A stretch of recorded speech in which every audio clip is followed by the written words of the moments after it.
지난 시간 강의에서 의약품 개발 과정의 각 단계를 소개하고 그중 신물질의 개발, 비임상시험, 임상시험 과정에 대해 살펴보았습니다. 3부 의약품의 인허가에서는 의약품의 인허가 과정에서의 허가관리 대상을 구분하고 대상에 따른 허가와 신고와의 차이, 제출 서류의 종류에 대해서 학습하겠습니다.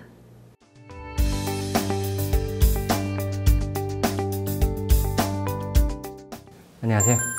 성균관대학교 교수 이재환입니다. 우린 지난 시간에 의약품 개발을 위해서 동물을 중심으로 한 비임상시험, 또 사람을 대상으로 하는 임상시험 뿐만 아니라 물리학적인 여러 가지 시험을 통해서 의약품의 안전성과 유효성, 그리고 품질에 대한 많은 자료들을 모집하는 그런 과정들을 살펴봤습니다. 이렇게 의약품의 여러 가지 자료들을 모집하는 궁극적인 목표는 뭘까요?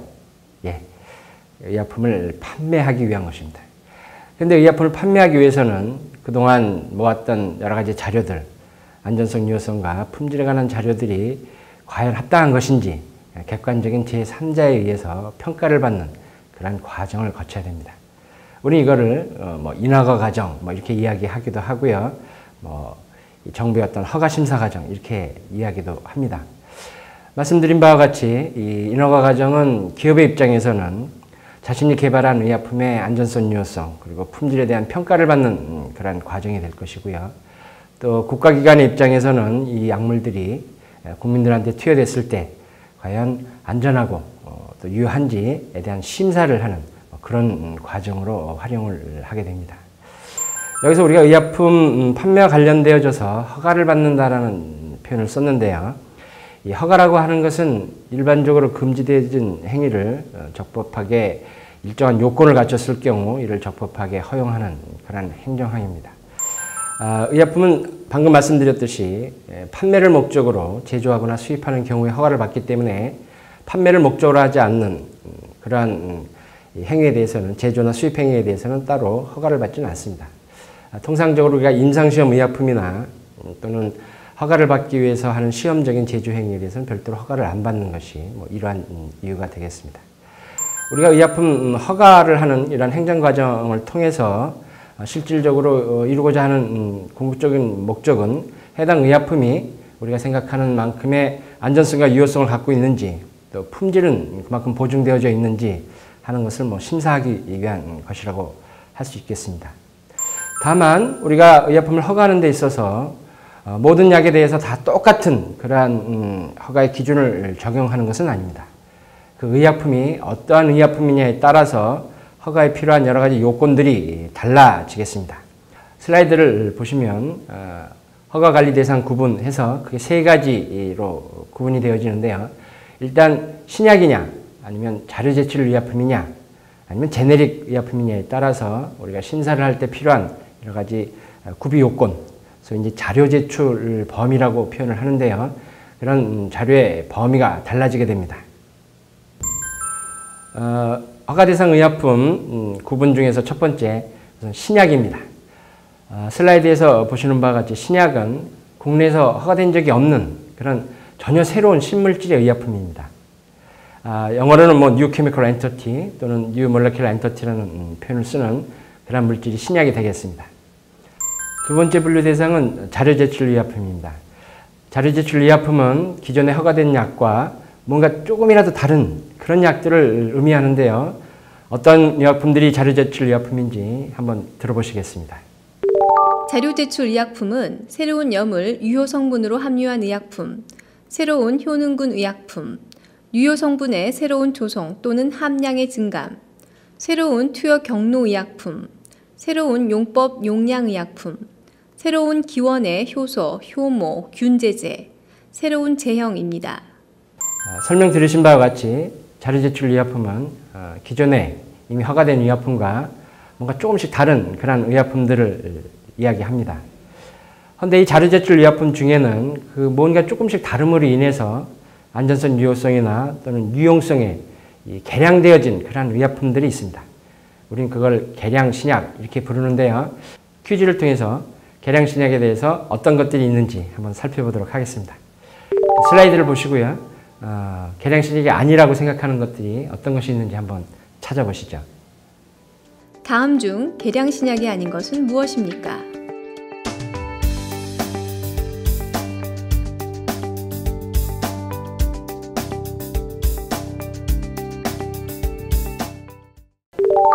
계량신약 찾으셨습니까?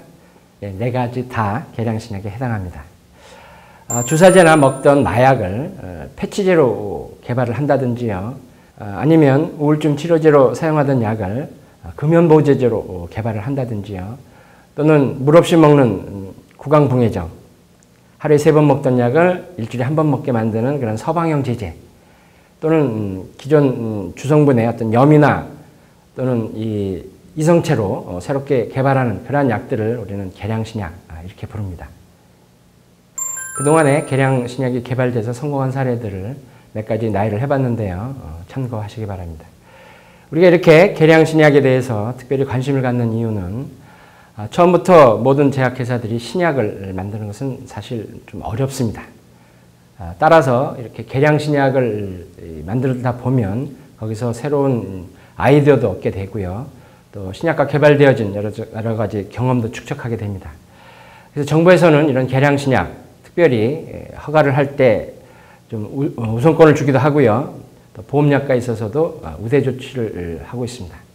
그래서 계량신약에 대한 여러 가지 개발 촉진을 위한 조치들이 있다는 걸 참고로 하시기 바랍니다.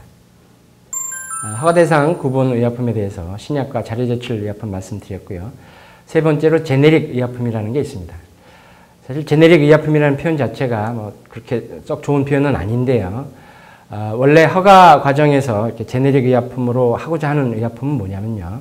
기존에 이미 허가되어진 의약품과 주성분도 같고, 함량도 같고, 효능, 효과, 용법 용량까지 같은 그야말로 똑같은 의약품, 이걸 우리는 제네릭 의약품이라고 편의상 이렇게 부르고 있습니다. 방금 설명드렸듯이 제네릭 의약품은 이미 허가받은 의약품과 같은 의약품입니다. 그래서 이러한 제네릭 의약품을 판매하고자 할 때 필요한 가장 핵심적인 요건은 이미 허가받은 약과 같으냐 하는 것이 되겠습니다. 통상적으로 우리는 이런 것을 동등성이라고 표현을 하고요. 제네릭 의약품 허가에 있어서 가장 핵심적인 요소로 동등성에 대한 평가를 하게 됩니다. 제네릭 의약품 허가 대상 구분이라는 표현을 썼는데요. 그럼 제네릭 의약품도 허가를 받는 걸까요? 그렇진 않습니다. 우리나라에서 인허가 제도를 운영하면서 허가를 받거나 신고를 해야 한다. 이렇게 해서 2가지로 구분을 하고 있습니다. 물론 행정법적인 용어로 보면 허가와 신고 여러 가지 뜻의 차이가 있겠습니다만 보다 핵심적인 것은 신고는 허가보다 규제가 완화된 상태의 행정행위다. 이렇게 이해를 하시면 되겠습니다. 원래 의약품은 허가 과정을 통해서 모든 자료들을 전부 다 심사하고 전부 다 확인을 해야 되겠습니다만 어떤 의약품들, 특히 이런 제네릭 의약품과 같은 것은 모든 자료를 다 볼 필요는 없겠죠. 방금 말씀드렸듯이 제네릭 의약품의 가장 핵심은 이미 허가받은 의약품과 동일하냐 여부라고 볼 수가 있겠습니다. 제네릭 의약품은 그래서 신고 대상 의약품이 대부분입니다.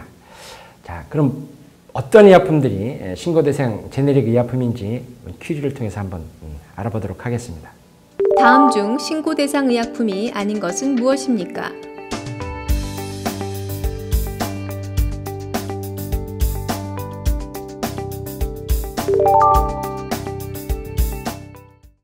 그렇습니다. 신고 대상 제네릭 의약품 중에서 신고 대상 의약품은 첫 번째 대한민국 약전에 수되어 있는 품목이죠. 약전에 수되어 있다고 하는 것은 이 의약품의 규격이 이미 정립되어졌다, 확립되어졌다 이렇게 볼 수 있습니다. 따라서 굳이 허가를 거치지 않더라도 심사만으로 충분하다는 거죠. 우리는 대한약전을 운영하면서 소위 공정서 및 의약품집이라는 별도의 기준을 갖고 있습니다. 미국 약전, 일본 약전, 유럽 약전, 그리고 불란서와 독일, 영국 약전 이들을 합쳐서 공정서와 의약품집이라고 부르고요. 이러한 공정서 및 의약품집은 대한민국 약전과 동일시 취급을 합니다. 허가 과정에 있어서는 대한약전에 수재되어 있거나 이런 공정서 및 의약품집에 수재되어 있으면 신고 대상 의약품으로 분류가 됩니다. 또 의약품 표준 제조 기준에 맞는 의약품이라는 표현이 있습니다만 의약품들 중에는 해당 효능군에 사용되어질 수 있는 성분, 또 그 분량, 또는 표방할 수 있는 효능 효과의 범위를 미리 정해서 그런 범위 내에 적합한 의약품이라면 별도의 복잡한 허가 절차 없이 보다 간편화된 신고 절차를 통해서 의약품을 허가할 수 있도록 이렇게 제도를 운영하고 있습니다. 통상적으로 지금 말씀드린 표준 제조 기준에 수제되어 있는 의약품들은 신고 대상 의약품이 되겠습니다. 마지막으로 식품의약품안전처장은 대한민국 약전에 수제되어 있는 의약품은 아니지만 빈용되어질 수 있는 그런 의약품들에 대해서 기준 및 시험 방법을 또 별도로 고시를 하고 있습니다. 따라서 이런 식품의약품안전처장이 기준 및 시험 방법을 따로 고시한 의약품들은 대한민국 약전 예와 같이 이미 기준 및 규격이 확립되어지는 그런 의약품이라고 보고 허가가 아닌 신고 절차를 통해서 시판이 가능하도록 이렇게 운영하고 있습니다. 허가와 신고 대상 의약품에 대해서 설명을 드렸습니다만 슬라이드를 한번 보시죠. 작년 2012년 기준으로 봤을 때 한 4,700 품목 정도가 식품의약품안전처를 통해서 품목 허가를 받거나 신고한 의약품입니다. 그 중에 약 3,900개, 대부분의 의약품들이 신고를 통해서 시판되어진 그러한 의약품들이고요. 밑에 빨간 그래프로 나오고 있습니다만 허가 대상 의약품들은 신고 대상 의약품에 비교하면 그렇게 많지는 않습니다. 아직은 우리나라 제약기업들이 주로 개발하는 의약품들은 신고 대상 제네릭 의약품이다. 이렇게 이해를 하시면 크게 틀리진 않을 것 같습니다. 허가 대상 의약품과 신고 대상 의약품을 보셨는데요. 이렇게 허가 대상 의약품이나 신고 대상 의약품들은 허가를 받거나 신고를 할 때 거기에 필요한 자료들을 제출하게 됩니다. 안전성과 유효성 그리고 품질에 관한 자료인데요. 우리는 이러한 자료들을 크게는 심사자료, 또 확인자료 이렇게 두 가지로 구분을 합니다. 심사자료는요. 슬라이드에서 보시는 바와 같이 안전성, 유효성 심사에 관한 자료, 또 기준 및 시험 방법 심사에 관한 자료, 또 GMP 실시 상황 평가에 관한 그러한 자료들이 이 심사자료를 구성을 하고 있습니다.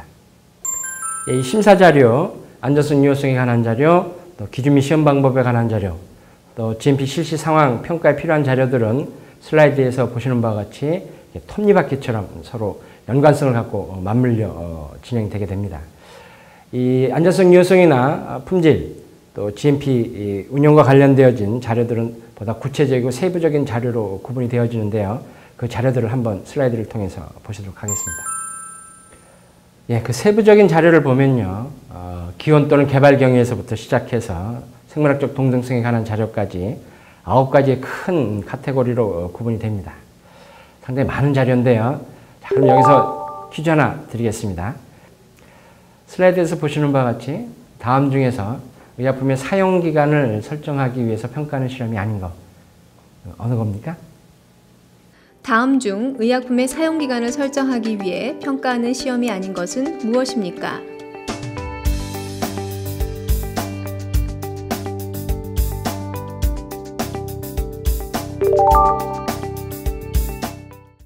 답은 가교 시험인데요. 안전성과 관련되어진 시험에는 크게 3가지 시험이 있습니다. 보시는 바와 같이 장기 보존 시험, 가속 시험, 가혹 시험 이런 3가지 시험 방법이 있어서요. 여러 가지 빛과 온도, 습대 조건에 따라서 또 기간에 따라서 시험을 통해서 보관 조건과 보관 기간 이런 것들을 이제 평가하는 그런 자료들이 되겠습니다.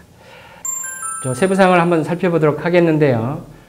기원 또는 개발 경위부터 시작해서 생물학적 동등성에 관한 자료까지 9가지 종류의 세부적인 자료를 제출하게 됩니다. 기원 또는 개발에 관한 경위는 이 제품이 개발되게 된 과정을 육하원칙에 의해서 기술을 하는 것이고요.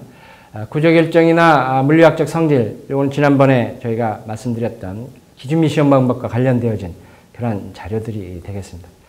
안전성 시험은 스테빌리티라는 표현을 쓰지요. 의약품의 보관 조건이나 사용 기한을 설정하기 위한 시험입니다. 독성과 양리작용, 비임상 시험 설명을 통해서 기억하시겠습니다만 그 해당 의약품의 특성에 따라서 동물 시험을 갖고 독성이나 양리 작용에 관한 시험 자료를 제출하게 되고요. 그리고 임상 시험 성적, 특히 또 외국에서는 어떻게 쓰고 있는지, 국내 유사 제품하고는 어떤 비교가 되는지에 관한 자료를 제출해야 됩니다. 아까 제네릭 의약품에 있어서는 동등성에 관한 자료를 제출한다고 그랬는데요. 특별히 생물학적 동등성에 관한 자료가 필요한 경우에는 사전에 승인을 얻어서 시험을 한 결과를 제출하도록 되어 있습니다. 간략하게 안전성, 유효성 또는 기준 및 시험 방법과 관련되어진 자료 제출 범위를 말씀을 드렸는데요. 그럼 여러분은 만약에 외국에서 임상시험을 한 결과를 허가 신청 자료에다가 첨부해서 제출을 하면 정부에서는 그걸 그대로 인정을 할까요? 여러분 생각은 어떠십니까? 유럽에서 유럽인을 대상으로 진행된 대규모 임상 자료의 국내 인정 여부에 대한 여러분의 의견은 무엇입니까?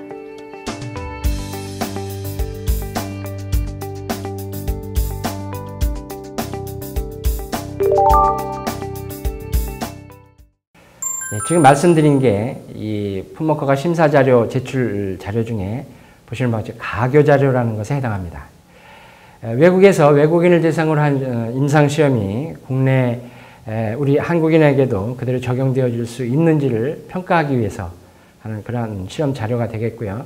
이는 우리 국민들이 민족적인 차이라든지 또는 주거 환경 또는 식생활과 같은 환경의 차이로 인해서 동일한 약물이 과연 외국에서 한 그런 자료들을 한국에서도 그대로 적용할 수 있는지 하는 것을 확인하는 그런 자료들이라고 말씀드리겠습니다. 방금 말씀드렸던 것들은 다 이제 심사를 필요로 하는 자료고요. 또 중요한 자료들 중에 이제 확인이 필요한 자료들이 있습니다. 슬라이드를 보시면 나타났습니다만 확인이 필요한 자료들은 어떤 원료를 쓰는지 또 이 오리지널과 제네릭과의 관계에서 동등한지 또 특허하고의 관계는 어떻게 되는지 또는 위탁 생산을 하고 있는지 직접 생산을 하는지에 대한 확인이 필요한 것들이고요. 특히 이제 수입품의 경우에는 제조 및 판매 증명서라는 걸 제출하게 되어 있습니다. 이 수입품에 대해서 제조 및 판매 증명서를 제출하도록 하는 것은 자료 제출로서의 의미도 큽니다만 우리나라가 수입품에 대한 어떤 정책적 방향도 제시하고 있습니다. 이 수입품의 경우 제조 및 판매 증명서를 제출을 한다고 하는 것은 수출국에서 이 제품이 허가를 받고 수출국에서 제조되고 또 수출국에서 판매되고 있다는 것을 입증해야만 국내에 수입할 수 있다는 것을 의미합니다. 이런 지금 이 심사 자료와 확인 자료에 대해서 설명을 드렸는데요. 모든 의약품들이 다 이런 심사 자료와 확인 자료를 제출하는 건 아닙니다. 아까 제가 신약, 자료 제출 의약품, 그리고 제네릭 의약품을 구분을 했고요. 또 이런 의약품들 중에 또 허가 대상 의약품과 신고 대상 의약품을 구분을 했습니다. 이러한 구분의 가장 근본이 되는 것은 허가를 하거나 또는 신고를 할 때 어느 자료를 얼마만큼 내느냐 하는 것과 밀접한 관계가 있다고 하겠습니다. 신약의 허가를 받기 위해서는 앞에서 말씀드렸던 심사자료, 확인자료 거의 대부분을 다 내겠죠. 하지만 신고 대상 의약품으로서 제네릭이라고 한다면 아까 말씀드렸던 바와 같이 동등성에 관한 자료가 주 핵심적인 자료가 될 것입니다. 따라서 허가 신청 시 또는 신고할 때 제출하는 자료, 이것은 허가와 신고와도 관련되어진 중요한 요소라고 말씀드릴 수 있겠습니다. 이렇게 심사 자료와 확인 자료를 제출을 해서 허가 또는 신고를 합니다. 그럼 과연 뭐를 허가받는 걸까요? 우리는 이거를 허가사항이다 이렇게 표현을 합니다.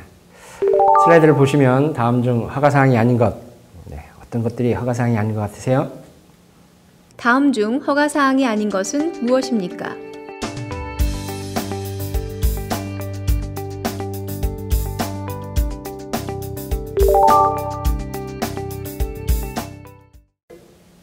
그렇습니다. 보험약가를 빼고는 다 이제 허가사항이죠. 허가사항 굉장히 많습니다. 제품명, 분류, 원료약품의 분량, 성상, 허가 조건까지 상당히 많은 부분들이 허가사항으로 되어 있고요. 이런 허가사항들은 기본적으로 의약품을 제조 또는 수입해서 판매할 때 의약품의 용기, 포장 또는 첨부문서에 이제 기재하는 사항들이 되겠습니다. 아울러서 지금 보시는 이런 허가사항들의 변경이 있을 때는 또 다른 절차를 거쳐서 변경 허가를 받거나 변경 신고를 해야 되는 그런 대상이겠죠. 3부 의약품의 인허가에서 의약품의 인허가 과정의 허가관리 대상을 구분하고 대상에 따른 허가와 신고의 차이 및 제출 서류의 종류에 대해서 학습하였습니다. 다음 강의에서는 Introduction of Regulatory Affairs의 4부 강의로 의약품의 생산 및 유통 과정에 대한 학습을 진행하겠습니다.